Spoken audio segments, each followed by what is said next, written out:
Hey everyone, it's Mary Ann Pizzatola, head of the New York City Organization of Public Service Retirees. We are the organization that brought the lawsuit against the city to stop them from forcing us into a Medicare Advantage plan. Today we held our first webinar for active unions, and we were disappointed to see that not more unions showed up after inviting over 215 active union people. But we are very appreciative of the unions who did show up. So for those of you, thank you very much. We are glad that you were open to listening to the message and not believing the noise that you are hearing out there, but you took the opportunity to hear what we had to say. One of the suggestions we are taking up today is that because the message is a long message and that there's a lot to share with you, that we were open to putting up a series of videos to discuss what we discussed today. We are getting some feedback that the MLC, DC 37, the UFT are saying that our one-page letter that we put out regarding this issue, that looks like this, and it talks about the differences between traditional Medicare and supplemental, is disinformation. According to Mr. Garrido, Henry Garrido, who is the chair of the District Council 37, he's sent emails out stating that this is not true. These are absolutely true, and I'm going to, in a series of very short videos, show you exactly that they are true, and I'm only going to use their documents, anything else that I can use of evidence, but mostly it would be the city's documents, the Alliance documents, and the Alliance's videos. I'm going to show you that everything we are saying is a fact. So this short video will cover 4 points right behind me. Traditional Medicare has no copays. Even our senior care, a Medicare eligible person, had no copays. Once your deductible is met, which was I think $253 for Medicare and $50 for GHI senior care, once that was met, all of your health care was covered 100%. 80% by Medicare, 20% by GHI senior care. So now all of a sudden, there's an RFP, all of a sudden, 2020. In 2020, the city puts out an RFP asking for insurance agents to prepare a Medicare Advantage plan. One of the things in the RFP was that they want to be able to charge people a copay, charge retirees on a fixed income a copay. In the RFP, it actually says that they don't want the Alliance, don't tell that we're going to charge a copay because we haven't told the retirees yet. In this video, in the description of this video, I will put the links to these documents which will go on our website, okay? So traditional Medicare, senior care, supplemental had no copay. This Medicare Advantage plan has a copay. With the advent of the Medicare Advantage plan, the city decided to institute copays on GHI senior care. Now, putting people who are not well, who are older, who see many doctors in a situation on a fixed income to start paying copays. We have some seniors that have already been contacting us that they are having to pay $300, $400 so far a month in copays because it's $15 every time they go to the doctor. This should never have happened. This was not something we would have been able to plan for because the unions and the MLC and the city of New York changed the way that our healthcare ran for the last 50 years. This was not an expense that we normally had. Currently, retirees on a fixed income are relatively squeezed tight with the rate of inflation of almost 8%. And now to add an additional copay on top of everything is even worse. That's number one. Number two, the new Medicare Advantage plan is being promoted as having a cap on out-of-pocket expenses and of $1,470, but retirees would have to visit that doctor 98 times to reach that cap. A cap was not an issue in traditional Medicare because there were no copays. So the city and the Alliance want you to say, hey, we have a cap on out-of-pocket expenses. You don't have that in senior care. Guess what? We didn't need it because we didn't have any expenses. Once you met the deductible of $253 plus the $50, that's it. There were no expenses. Now you're creating a problem.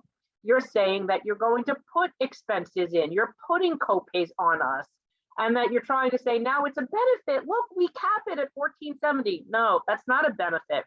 You should never have put copays in on this.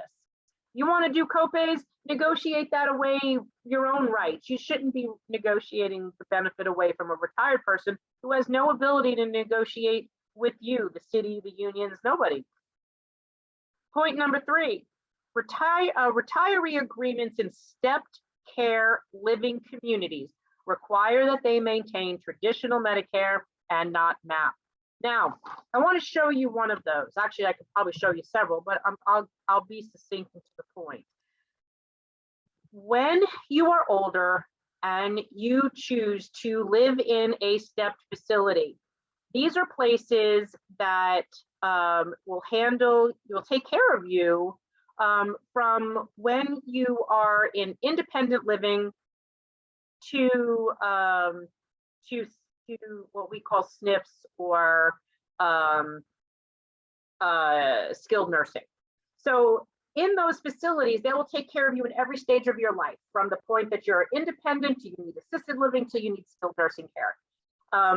These contracts require you, so here's one. This one says medical surgical insurance, your obligation to carry insurance. You agree to enroll in and maintain and pay all applicable premiums, deductibles, copays, and other costs associated with the following types of health insurance that provided by federal Social Security amendments of 1965, commonly referred to as Medicare A and B, or any successor plan or equivalent plans, whether now and in the future, and a Medigap plan that complements Medicare's Part A and B. Now, this document will also tell you that if you choose to be enrolled in a Medicare Health Maintenance Organization, HMO, that you know that there's going to be additional costs and that you agree to pay for them. Let me see if I grab one more.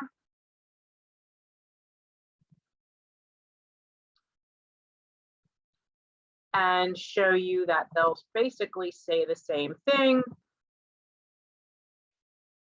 This one says, each Penwood Village resident is required to carry Medicare A, B, and D, physician, hospitalization, and prescription coverage. A supplemental insurance plan is strongly advised. So for Mr. Garrido, who is emailing our retirees, I want you to know this is not a lie. Ms. Kim Parker, if you're watching this is not a lie.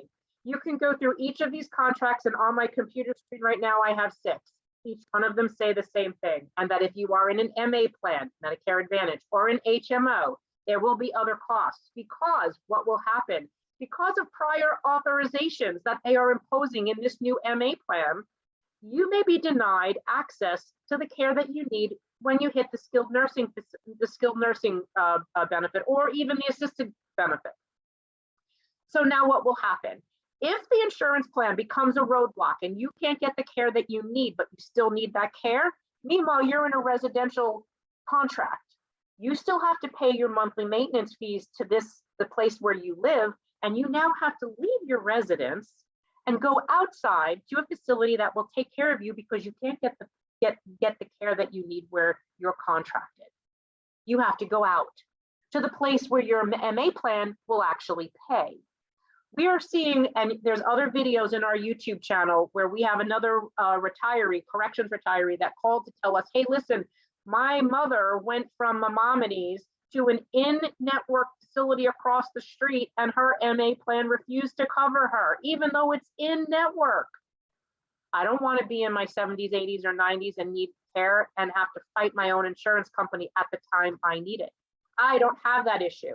And traditional Medicare, none of us do. Traditional Medicare, if you need something, your doctor says you need it, you get it. In managed care programs, you have a gatekeeper. And while they don't want to describe themselves as gatekeepers, guess what? They are gatekeepers. My 4th point, the Alliance contract required other plans to charge a penalty premium to retirees for not choosing the Medicare Advantage plan. Today, in our webinar, we showed people this exactly, and I will show this to you as well. If I can find it, here we go. Okay, This is on page 228 of the 312-page alliance contract with the City of New York, with the EOC. Additional stipulations: retirees who opt out of the New York City Medicare Advantage Plus plan must pay the premium difference between the New York City Medicare Advantage Plus plan and their selected retiree health plan, if applicable. This is the city's own document that tells you this is the Medicare Advantage group agreement between the City of New York and the Alliance. So to keep this video short, I'm going to do a few of these shorts and really keep them short this time.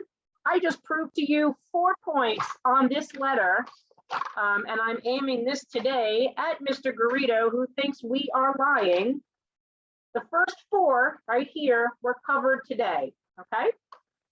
I will do another video and continue, but I just proved to you the first 4 are absolutely true and showed it to you using the Alliance and the city's own documents. Video 1. Thank you for listening. Please subscribe so you get all of our videos. Have a great day.